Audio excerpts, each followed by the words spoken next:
En 1994, les policiers du Michigan et de l'Ohio poursuivent au sol un objet étrange qui vole dans le ciel. 6 ans plus tard, un autre incident étonnant entraîne 5 services de police dans une poursuite infernale.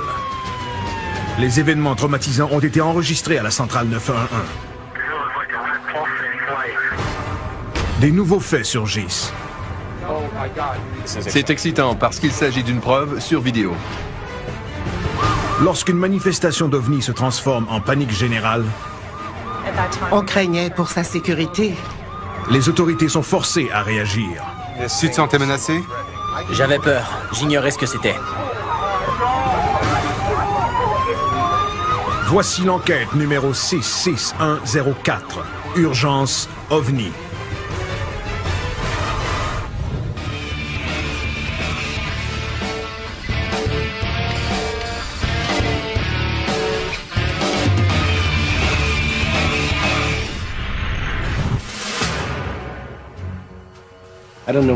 Je ne savais pas ce que je regardais, et mon mécanisme de défense naturelle m'a fait saisir mon arme. Le 14 décembre 1994, le temps est anormalement chaud dans le Trumbull County, en Ohio. Vers minuit, alors que la ville est endormie, un agent répond à un appel venant de la répartitrice du 911. Elle vient de recevoir un appel rapportant des lumières énormes dans le ciel. Voici les enregistrements de ces appels de détresse.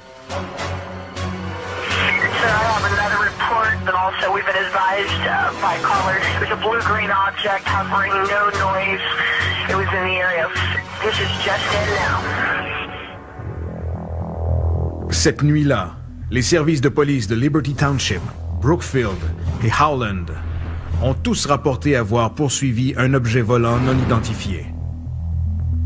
L'agent de Liberty Township avance qu'il n'est pas préparé à voir ce qu'il s'apprête à voir. Wait a minute. What? Oh my God, I hope that's a plane.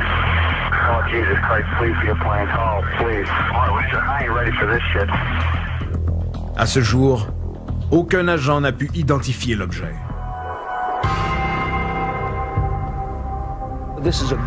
C'est un très bon exemple d'appels multiples au 911 et des réponses efficaces des policiers lorsqu'il y a un phénomène d'OVNI. Cette enquête évolue sans cesse. Nous avons maintenant plusieurs enregistrements d'appels logés au 911. On a beaucoup de nouveaux faits qui n'ont jamais été révélés. C'est passionnant. Les chercheurs Ted Ackworth et l'enquêteur Pat Oskert rencontreront des policiers témoins et Bill Burns écoutera les enregistrements des centrales 911 avec l'enquêteur local de MUFON. Nous allons parler à Aaron Clark, enquêteur de Cleveland en ovniologie, concernant le cas de Trumbull County. Vers minuit, il recevait beaucoup d'appels de résidents effrayés par cet objet qui flottait au-dessus des arbres. La lumière était intense et des policiers sont allés voir de quoi il s'agissait. Le premier qui a vu l'objet très clairement est le sergent Malero.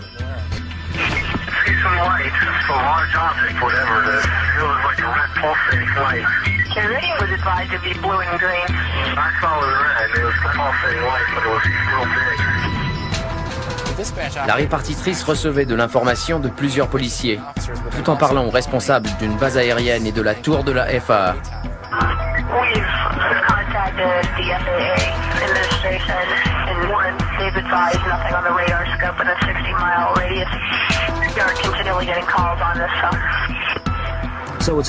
Ce qui est fascinant de cet enregistrement, c'est que la répartitrice semble sceptique, alors que les policiers, surtout Tobey Malero, lui expliquent que c'est bien réel et qu'ils voient l'objet.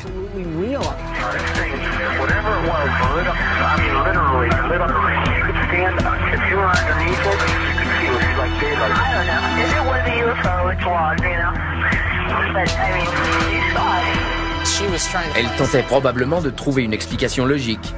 Quant à lui, il n'avait jamais vu une chose pareille. Il était donc incapable de la décrire.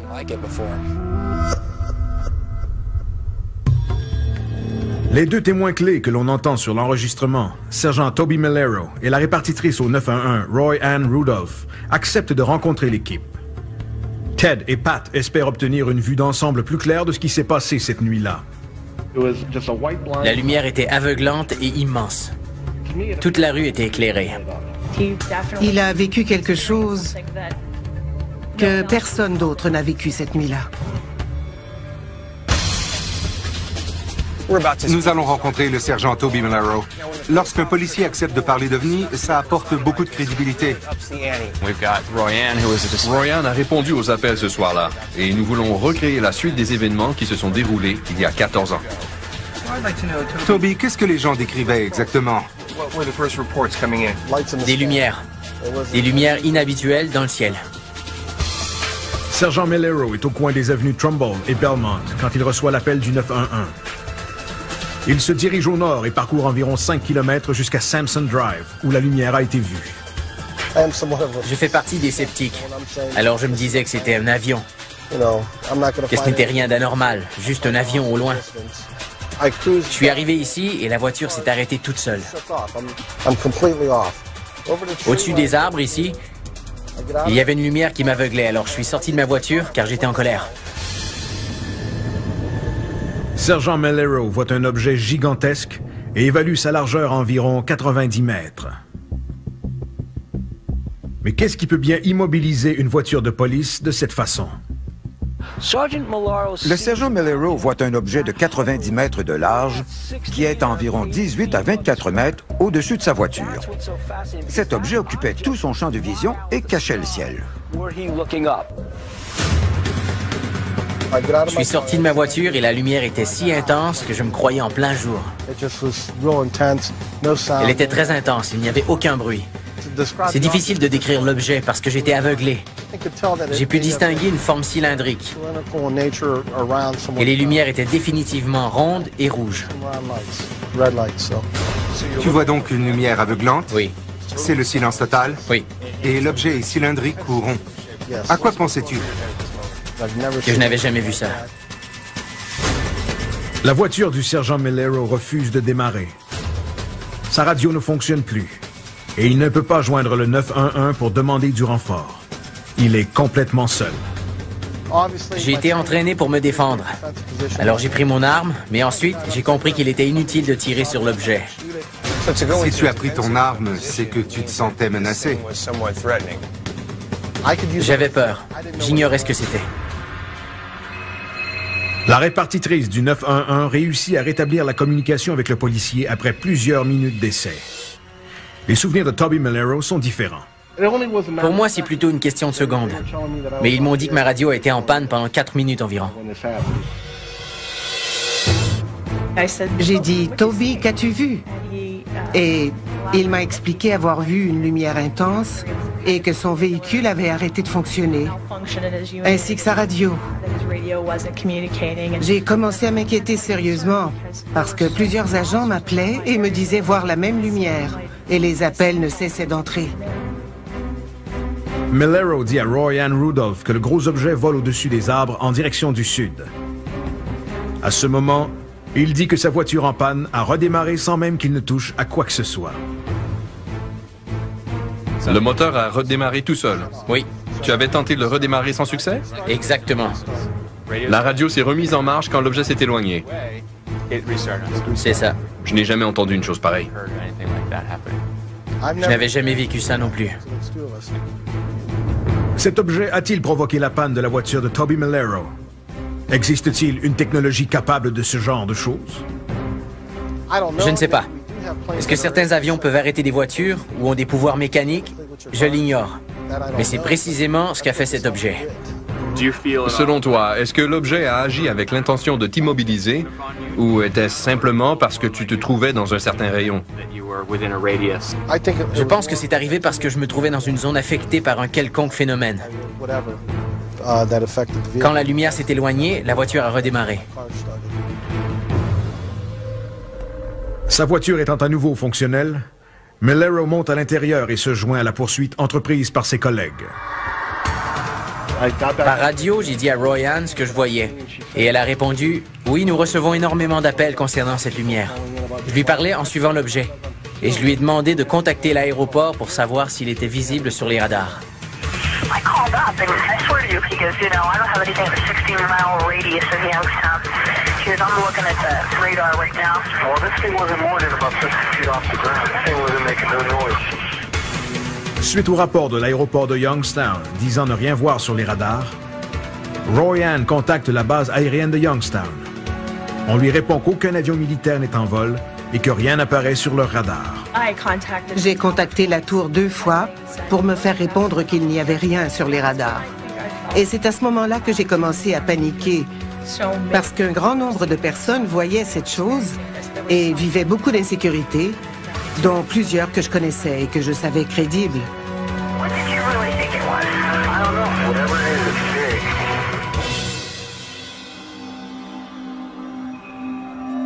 Le policier est troublé et déstabilisé par l'appareil gigantesque qui pourtant n'apparaît sur aucun radar selon la FAA. Je me suis garé pour reprendre mes esprits et réfléchir à ce que j'avais vu ou à ce que je n'avais pas vu. Je me posais une tonne de questions. Qu'est-ce que c'était? Un autre témoin décide de parler de l'anomalie.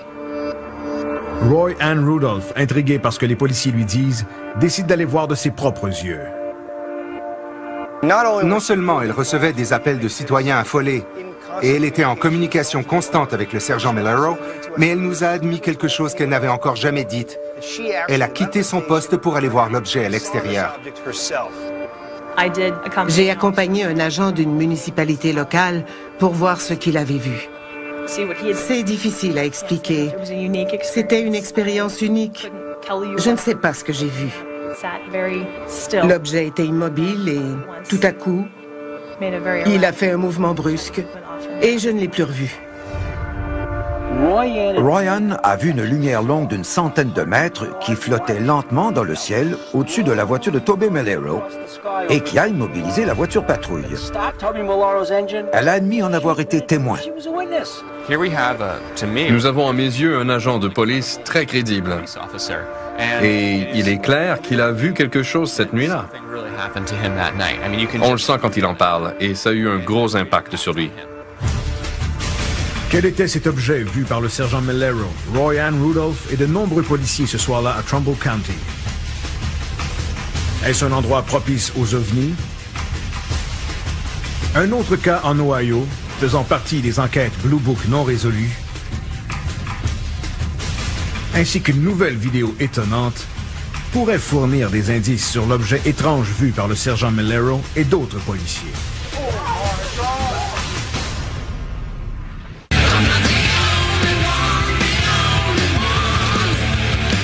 Est-ce un endroit propice aux ovnis? Un autre cas en Ohio, faisant partie des enquêtes Blue Book non résolues, ainsi qu'une nouvelle vidéo étonnante, pourrait fournir des indices sur l'objet étrange vu par le sergent Mellero et d'autres policiers.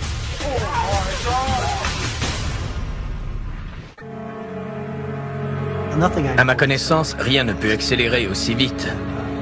C'était impressionnant.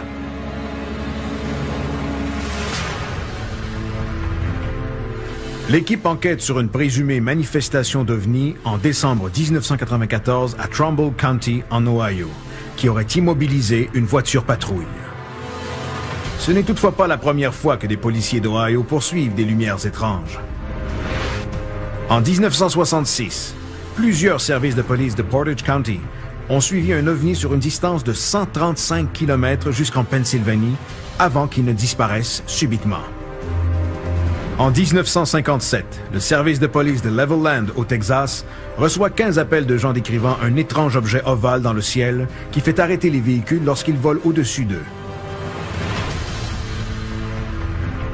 Durant l'enquête à Trumbull County, plusieurs témoins ont décidé de parler de leur rencontre avec un objet volant sur diverses routes en Ohio. Cette affaire fait partie du projet Blue Book, une large enquête des gouvernements portant sur les manifestations d'OVNI. À Trumbull County, des preuves ont-elles été cachées ou volontairement ignorées dans le passé? Nous allons rencontrer Tom O'Connor, un vétéran de la marine qui a vu quelque chose qui reste unique dans l'histoire des manifestations d'OVNI. Je me dirigeais vers l'ouest à Chicago quand j'ai vu une boule illuminée dans le ciel. et je me suis garé sur le bord de la route. Est-ce plus gros qu'un avion commercial? C'était à peu près de la taille d'un 747. Après avoir observé l'objet volant pendant quelques minutes, Tom dit avoir vu un faisceau de lumière intense descendre jusqu'au sol, tout comme Toby Melero, 28 ans plus tard.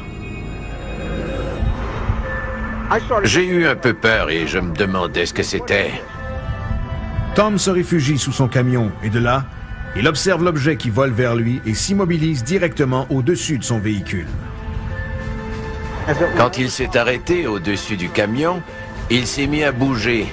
Tout mon camion tremblait et j'étais terrorisé en dessous. Puis il est parti, disparu. La description de Tom sur l'accélération de l'objet concorde avec celle de Royanne Rudolph. De plus, Toby Melero et Tom O'Connor ont vu le même faisceau de lumière aveuglante et leurs véhicules se sont immobilisés au passage de l'OVNI. Les trois témoins ont-ils vu le même objet à 28 ans d'intervalle? 6 ans après que Toby Melero ait vu l'objet voler, il se manifeste à nouveau. Le 5 janvier 2000, la tranquillité matinale du sud de l'Illinois est soudainement secouée. Juste avant 4 heures, des témoins rapportent voir des lumières étranges dans le ciel de Highland, en Illinois. Voici la conversation entre la répartitrice du 911 et un policier. Well, we just received a call from Highland PD. She said there was a flying object in the area of Lebanon. It was like a 2-story house. Leslie, could you check the area? Just a quick question. If I happen to find it, what am I supposed to do with it? If I see it, I'm not saying a word. Le service de police de Highland n'est pas le seul. 4 autres ont reçu le même type d'appel. À Lebanon, Shiloh, Dupo et finalement à Millstadt. There's a very bright white light east of town, and it keeps changing colors. It doesn't look like an aircraft, though. L'équipe a trouvé un nouveau témoin qui a filmé la scène en janvier 2000 à Millstadt. Nous avons 5 policiers dans 5 villes différentes et 5 services de police différents, et ils ont tous vu quelque chose qu'ils sont incapables d'identifier. Et maintenant, on a également une civile, Nancy, et on comprend que ces événements se sont tous déroulés la même nuit, du coucher au lever du soleil. À mon avis, c'est l'enquête la mieux documentée que nous n'ayons jamais eue. Quand les analyses vidéo auront identifié ceux qui étaient là ou ceux qui n'étaient pas là, nous en saurons davantage et d'ici là, je crois que cette enquête nous réserve des surprises. Afin de mettre la main sur cette vidéo jamais vue auparavant, Bill rencontre l'enquêteur Dave Marler du Mutual UFO Network, qui étudie le cas de Millstadt depuis plusieurs années. Après 8 ans, nous allons enfin voir la vidéo des événements du 5 janvier 2000. Tu as réécrit le fil de ces événements depuis le début. Cela validerait les témoignages des nombreux policiers qui ont vu l'objet de leurs yeux.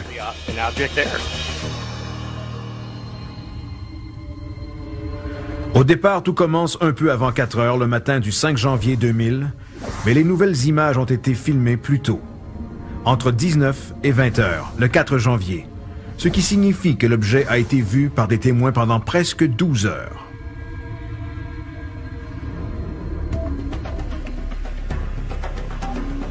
Nancy Carpenter n'a encore jamais parlé de sa rencontre ni montré sa vidéo à qui que ce soit. C'est la première preuve vidéo de l'enquête en cours, et nous en avons l'exclusivité. Whoa. I swear to God, there's like some UFO stuff out here. Wow, Mike, look at this one take off. Holy heck. What the heck? I don't get this.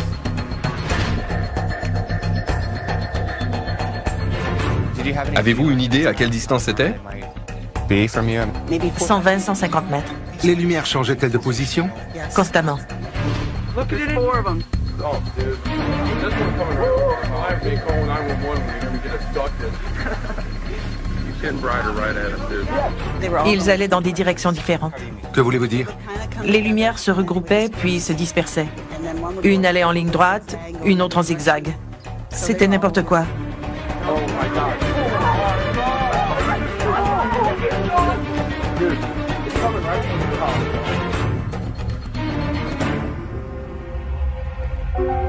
Ça ne se comporte pas comme un appareil militaire. Aucun n'a des lumières qui peuvent voler en orbite en solo, n'est-ce pas?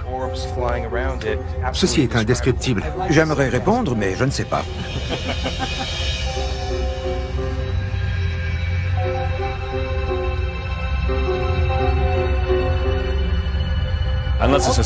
Peut-être qu'il s'agit de plusieurs avions et qu'à cette distance, ça nous semble inhabituel. On devra analyser tout ça. Je dois admettre qu'en comparant les vidéos que nous avons habituellement, celle-ci est excellente. Elle dure 20 minutes et c'était une nuit de janvier au ciel dégagé, alors on voit très bien. L'image ne bouge pas beaucoup, la main qui tient la caméra est assez stable. Je suis optimiste. Je pense trouver des informations très utiles dans cette vidéo.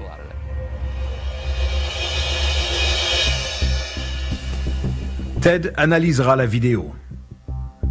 Pendant ce temps, Pat et Bill rencontreront un des 5 policiers qui ont pourchassé l'objet volant ce matin-là.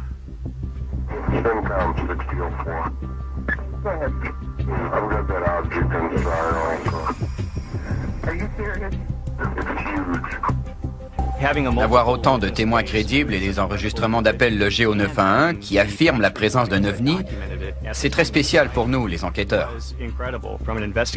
Grâce à tous ces détails, nous avons pu établir un plan de vol. Le vol qui a commencé à Highland et Lebanon mène les enquêteurs à Mark Lopino, un policier de O'Fallon. Il était dans sa voiture patrouille à 4h30 lorsqu'il a vu quelque chose survoler l'autoroute 50.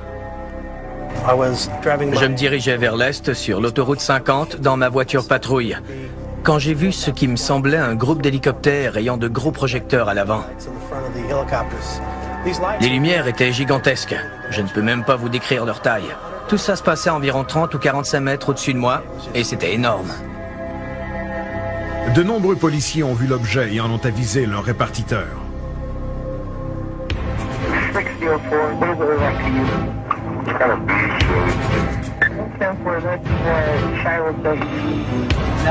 Vous avez vu un objet de forme triangulaire. Où étaient-ce les lumières qui formaient un triangle? Je voyais les contours de l'objet entre les lumières, et j'avais l'impression que les lumières intenses avaient pour but de camoufler la forme réelle. Il a tourné en un angle de 90 degrés, en se déplaçant très lentement. Il s'est placé au-dessus des arbres, juste ici, et je me suis arrêté. J'ai baissé ma vitre de portière pour entendre le moteur et je n'entendais rien. J'ai ensuite reculé pour voir au-dessus du champ, mais il s'est encore déplacé jusqu'au-dessus de la ville de Shiloh, à environ 3 ou 5 kilomètres plus au sud. Qu'est-ce que les policiers et les citoyens ont vu?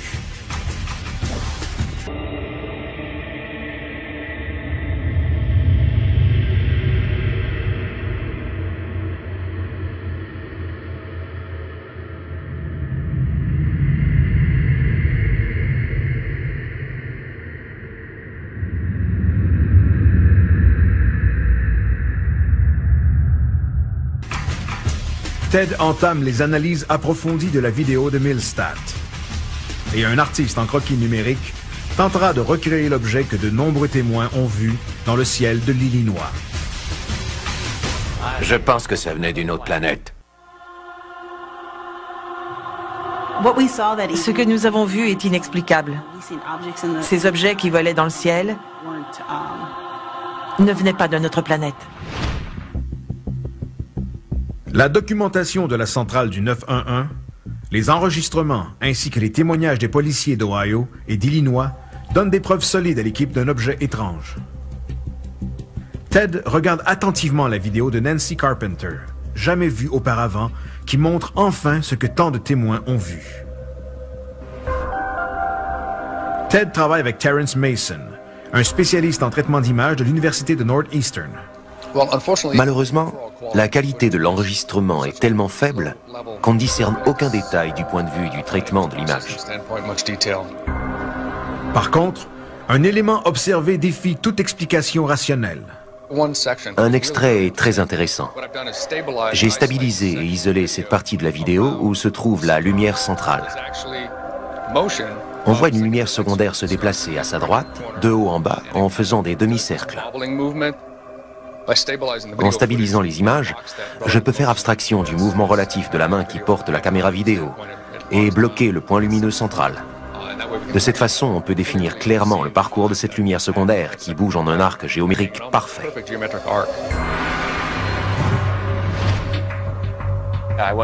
Est-ce que ça peut être une lumière fantôme ou un reflet provenant de l'intérieur de la caméra ou de la lentille? Une analyse plus approfondie écarte toutefois cette théorie et révèle que la lumière secondaire est liée à la centrale.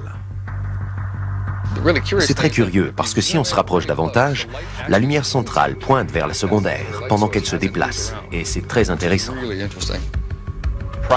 Alors la lumière centrale pointe et suit la lumière secondaire?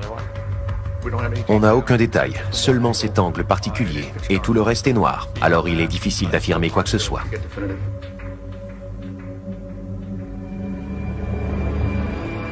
Ted a d'autres questions sur l'identité du vaisseau. Alors Bill et Pat se rendent au point d'origine, le mini-golf de Melvern Knoll. Je vais rencontrer Melvern Knoll, qui a été le premier témoin de cet ovni à Highland, en Illinois, à 4 heures le matin. Melvern, peux-tu préciser où tu as vu les lumières ce matin-là? Juste là, au nord-est. C'était un faisceau de lumière très long et brillant qui émergeait du ciel. La lumière m'a éclairé et lorsqu'elle s'est immobilisée un moment au-dessus de moi, j'ai eu très peur. Je me demandais si je devais courir ou fuir dans mon camion, puis la lumière s'est éloignée très lentement. Secoué, Melvern se rend au poste de police pour signaler la présence de l'objet. La répartitrice a cru mon histoire et je lui ai demandé d'aviser les policiers de la municipalité voisine qu'un objet se dirigeait vers eux.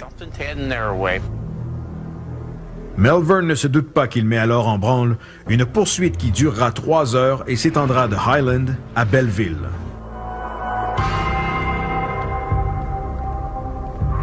À 50 km au sud de Highland et plusieurs heures plus tard, l'enseignant Steve Wanacott voit un objet immobile dans le ciel dès le lever du soleil. Nous allons parler à Steve Wanacott qui, le matin du 5 janvier 2000, roulait sur cette route lorsqu'il a vu une configuration étrange de lumière dans le ciel. Il était entre 6h15 et 7h, et j'ai d'abord pensé que c'était un avion qui allait atterrir à l'aéroport du centre-ville. Mais plus je regardais, plus je réalisais que cela n'avait rien d'un appareil habituel. Comment a-t-il attiré ton attention? Je regardais le soleil se lever et j'ai soudainement vu cette lumière dans le ciel. Steve et Melvern ayant possiblement vu la même chose, Ted organise des rencontres individuelles avec l'artiste en croquis numérique John Bavareshko pour savoir si leurs descriptions ont des points en commun. Melvern, tu es un témoin clé dans cette enquête. Alors, le moins qu'on puisse faire, c'est d'entendre ta description pour tenter de créer un dessin de l'objet que tu as vu. Quelle était la forme générale de l'objet? De l'angle où j'étais, on aurait dit une maison de côté. Avez-vous d'autres détails? Peu de choses à part 6 fenêtres. 6 fenêtres? Oui, où je voyais de la lumière et quand j'ai vu l'arrière, j'ai aperçu des barreaux. Tu as vu un vaisseau, pas juste des lumières sur un objet. J'ai vu le côté, on aurait dit une maison flottante. La description de Steve Wanacott a également besoin d'être documentée. Ted sait que leurs descriptions peuvent varier, mais comme un artiste en croquis sert à identifier un suspect potentiel, son dessin sera le meilleur outil pour identifier objectivement ce qui a été vu dans le ciel. Ça avait la forme d'une pointe de flèche. Parfait. Je dis pointe de flèche parce que c'était un peu courbé à l'arrière. À l'arrière, oui, je vois. Les lumières étaient-elles placées ici? Elles me semblaient à une distance égale les unes des autres à l'arrière. Je vois.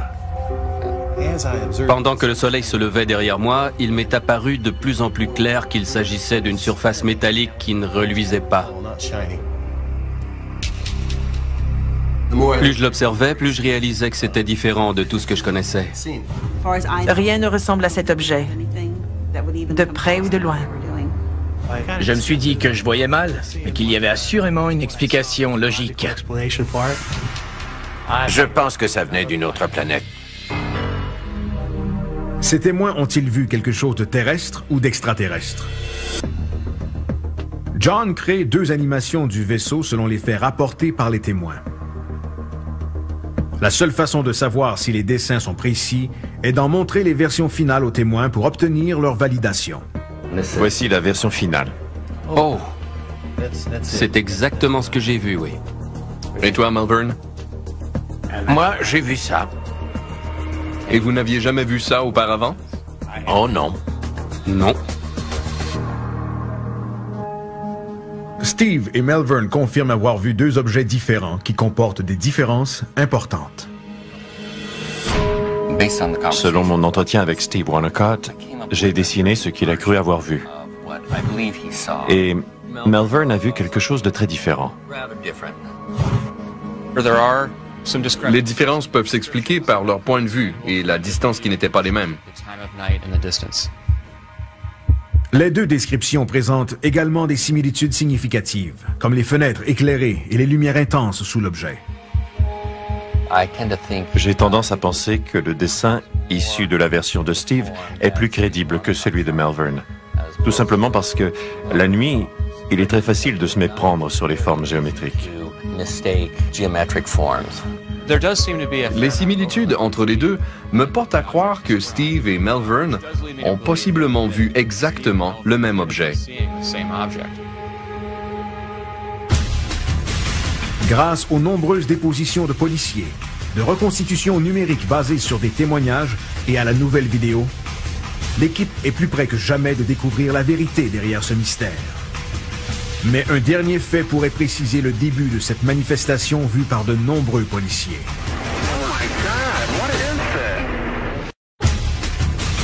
Grâce aux nombreuses dépositions de policiers, de reconstitutions numériques basées sur des témoignages et à la nouvelle vidéo, l'équipe est plus près que jamais de découvrir la vérité derrière ce mystère.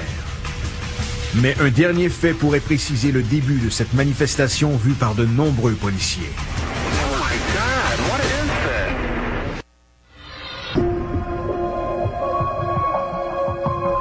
Tout à coup, il s'est mis à bouger de manière erratique que je ne pouvais pas expliquer. L'OVNI vu à Trumbull County, en Ohio, et dans le sud de l'Illinois, mène les enquêteurs à Holland, au Michigan, où tout a possiblement commencé pour les corps policiers. À Holland, les événements se sont déroulés 9 mois avant Trumbull County. Est-ce là que tout a vraiment commencé? Okay, what do you have there, sir? There were at least 4 lights, and they were all flashing, and they were blinking back and forth. And there's no way, I mean, a plane's not that wide. 8 mars 1994, Holland, Michigan, 21h30. Plusieurs résidents sont à l'extérieur pour admirer les aurores boréales, aussi appelées aurores polaires. Pendant que le spectacle bien connu débute, une autre série de lumières bien différentes captive l'attention des résidents du Sud.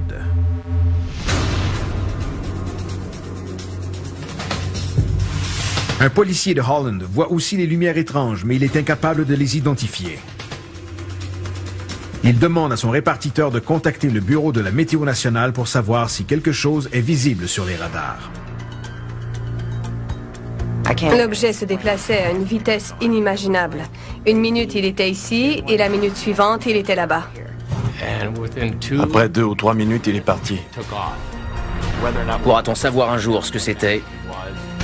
Je ne sais pas. Nous sommes chez Cindy Pravda, qui a vu les lumières dans le ciel en 1994, et nous voulons sa version des faits. J'étais exactement ici quand j'ai vu l'OVNI. Je parlais au téléphone avec une amie et c'était juste au-dessus des arbres. Il y en avait 4 et leur lumière était énorme. J'étais étonnée d'avoir un OVNI dans ma cour. Des points lumineux? Des boules lumineuses. Avez-vous vu quelque chose qui les reliait? Non, et je n'ai jamais pensé que c'était un seul vaisseau spatial. Mais bien, 4 ovnis distincts.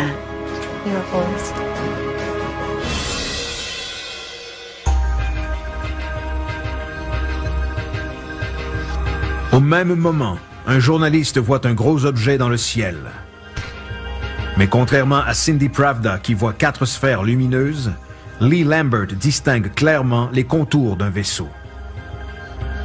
J'étais près de la porte arrière et j'entendais un bourdonnement sourd. J'ai regardé vers le ciel et j'ai vu un énorme vaisseau éclairé. Tout le dessous était couvert de projecteurs, blancs et verts, en alternance. Et sa taille? Il était plus gros qu'un terrain de football. Ou en tout cas aussi gros. C'était un monstre. Plusieurs personnes voient le même objet. Ces dimensions étonnantes sont le principal point en commun dans Trumbull County et le sud de l'Illinois. S'il s'agit du même vaisseau, la seule personne qui peut le confirmer est le Dr. Michael Swords, un enquêteur d'OVNI respecté qui a tenté d'éclaircir le mystère en 1994. Je rencontre Dr. Swords avec l'espoir d'obtenir son aide sur la position géographique et la séquence des événements basée sur les témoignages. Je veux voir un parcours sur un radar, lié aux heures et aux lieux recueillis lors des appels au 911.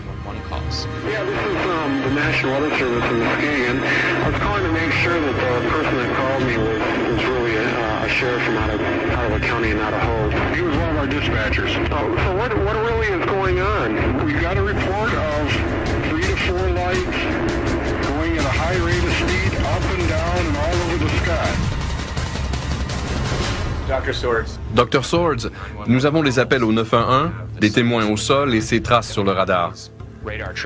Mais vous êtes le seul qui a réussi à parler formellement à l'opérateur du radar. On nous a invités à l'endroit exact où le jeune homme a fait ses observations. Il nous a expliqué que l'objet se déplaçait comme un avion qui s'apprête à atterrir. Mais ce qui est très intéressant dans son récit, c'est que les lumières de l'objet ressemblaient à celles d'un avion, sauf qu'elles étaient 4 fois plus éclatantes et grosses. Je vois. Lorsque l'opérateur du radar a vu cette chose, elle était à environ 5400 mètres, ce qui n'est pas très haut. Et en une quinzaine de secondes, ces déplacements montraient qu'elle se déplaçait à une vitesse d'environ 1600 km à l'heure. Aucun de nos avions, que ce soit il y a 14 ans ou aujourd'hui, impossible, ne peut se déplacer à 1600 km à l'heure, surtout pas verticalement. Ce qu'il a vu ensuite est encore plus étrange. D'un objet, cette chose est passée à 3, ce qui est extrêmement mystérieux. Quand on écoute les enregistrements du 911, quand il voit l'objet, on constate beaucoup d'émotions dans sa voix, comme tous les autres témoins. I'm getting it now at about 12,000 feet. Now I'm getting multiple returns. Oh my God, what is that? Ce sont des preuves géniales. Et je crois que si vous arrivez à faire les liens corrélatifs et définitifs entre les témoignages et les appels logés au 911, en plus de l'opérateur du radar qui dit avec énervement ce qu'il voit à son écran, vous trouverez ce qui manquait à cette enquête. Il existe un lien corrélatif. Cindy Pravda dit avoir observé de nombreuses boules lumineuses. Elle était loin de penser qu'un radar les captait au même moment. 14 ans plus tard, l'opérateur du radar dans le Michigan, qui a vu ces objets à son écran, peut enfin confirmer que ces images dépassent toute explication logique et conventionnelle.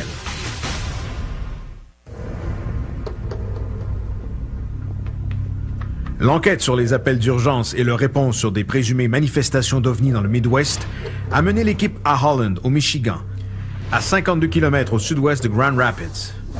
Le 8 mars 1994, des citoyens paniqués ont commencé à appeler au 911 après avoir vu des lumières étranges dans le ciel. Les policiers de Holland suivent l'objet et demandent une confirmation radar. Bill a trouvé l'opérateur du radar, celui qu'on entend sur l'enregistrement du 911. Ce soir-là, il travaille dans la tour du Service météorologique national à Muskegon. Pour la première fois, l'opérateur du radar accepte de parler de ce qu'il a vu à la caméra. Il s'appelle Jack Bouchon. Jack, explique-nous ce que tu as vu. D'abord, c'était une nuit froide et le ciel était dégagé. Le répartiteur m'a dit que le policier était à Holland en train de suivre des lumières et j'ai placé le radar ici en balayant la région à plusieurs reprises. Finalement, à environ 4570 mètres, il a capté un objet hautement réfléchissant à South Haven. Sa conversation avec la centrale 911 est enregistrée.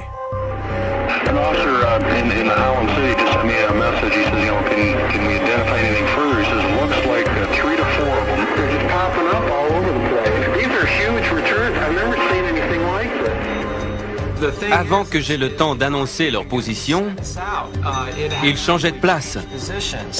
Vous avez dit ne jamais avoir vu cela. Non, c'était très bizarre.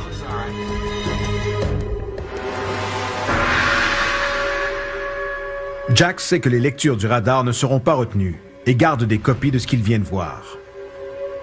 Il les montre aujourd'hui pour la toute première fois. Le policier a dit voir un seul objet qui semblait très éloigné. Et ensuite, l'objet s'est divisé et est devenu 3 lumières dans le ciel. Il disait au répartiteur qu'il voyait 3 lumières en même temps et je lui répondais que j'en voyais plusieurs également. Now I'm getting 3 of them. They're separated by about 50 kilometers. They're very strong returns. They look like a triangle on my scope. They're spiking, so there's something pretty solid. Jack Bouchong observe sur son écran radar ce que le policier de Holland voit dans le ciel, ainsi que plusieurs résidents qui ont contacté le 911. Il se déplaçait à la verticale à une vitesse phénoménale qui m'était inconnue. This thing breaks from one object into 3. 3 to 4 lights going at a high rate of speed. It was 4 different UFOs. Ces objets se déplaçaient en mouvement impossible pour un avion conventionnel. Exactement. Je n'ai pas vu de déplacement en courbe comme les avions. Ils sautaient d'un endroit à un autre et étaient toujours à angle droit. Jack suit l'objet pendant près de 2 heures, les observant se déplacer à une vitesse supérieure à tout avion connu de l'homme. Leur hauteur variait entre 4500 et 15 000 mètres et je n'arrivais pas à croire qu'ils puissent aller aussi haut. L'indicateur des hauteurs montrait plusieurs douzaines d'objets, trop pour être en mesure de les compter. Ils survolaient le centre du lac Michigan et leur présence s'étendait sur une distance d'au moins 50 km. Jack Bouchong perd éventuellement toute trace des objets qui ont disparu. Les présumés ovnis de Holland n'ont jamais été expliqués par les autorités. Si la FAA de Chicago a observé ces objets, cela n'a jamais été confirmé. Et selon les dirigeants de la FAA, c'est totalement impossible à vérifier. Comme Jack Bouchong s'en doutait quand il a fait des copies des lectures du radar, la FAA a détruit ces documents comme elle le fait tous les 6 mois.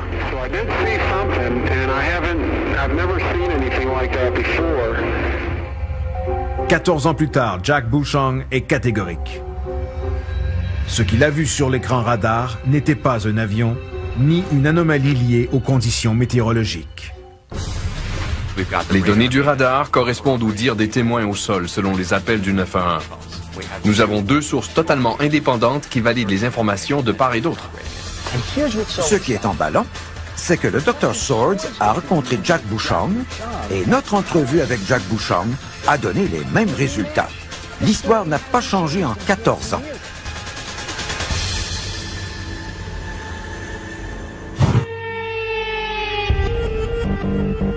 L'objet est apparu au-dessus de Holland, au Michigan, le 8 mars 1994, de Trumbull County, le 14 décembre 1994, et dans le ciel de plusieurs autres villes du sud de l'Illinois le 5 janvier 2000. Des policiers, la centrale 911 et des opérateurs de radar sont tous intrigués par ces événements inexpliqués et l'affaire attire l'attention du monde entier, en plus de faire brandir le spectre que ces vaisseaux étaient reliés d'une quelconque façon.